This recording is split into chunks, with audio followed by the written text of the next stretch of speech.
Hello! In this video we will work through the following question. If we have a block sitting on an inclined plane, like a ramp, what will the acceleration of the block be? In this video we will assume that there is no friction between the block and its surface.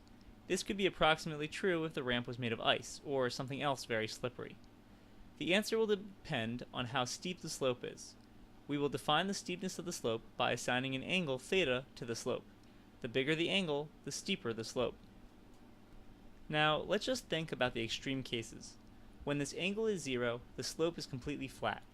In that case, gravity pushes the block straight into the ground, and the normal force completely cancels gravity, so the block will not feel an acceleration here.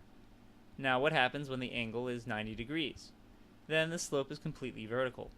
In that case, the only force acting on the block is gravity, so we expect that it will accelerate downwards with a magnitude of g, as is true for any object that falls without resistance. So the real question we need to solve is, what about when the angle is anywhere between 0 and 90 degrees? So let's set up the problem again. Our block sits on the slope, which has an angle theta. What are the forces that act on the block? First, we have gravity pushing directly downwards. But because that would mean the box would accelerate into the ramp must exert a normal force on the box to keep the box from going inside the ramp. That means that the normal force is exerted in a direction that is perpendicular to the slope. At this point, it makes sense to decompose the gravity vector into two vectors, a vector that is perpendicular to the slope, and a vector that is parallel to the slope. The normal force will cancel the perpendicular component of gravity, so the only net acceleration that is left is due to the parallel component of gravity. Because we can tell that the object is only going to move along the slope, we are going to define our x direction to be along the slope, and our y direction to be perpendicular to that.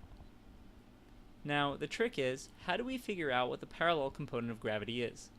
The main thing that we need is this angle right here, which we will call A. We could also get this angle here, but you'll see that it will be easier to find this one. Once we get this angle here, we can use the definition of sine to say that the sine of A equals the parallel component, which is opposite of A, divided by mg, which is the hypotenuse. We then simply solve for the parallel component, so we get that it equals mg times the sine of A. That's great and all, but now we actually need to know what A is. We will know what the slope of the hill is, so if we can get A in terms of theta, then that would be great. So finding what A is might be the trickiest part, so follow this part along closely. First of all, just a few geometry facts.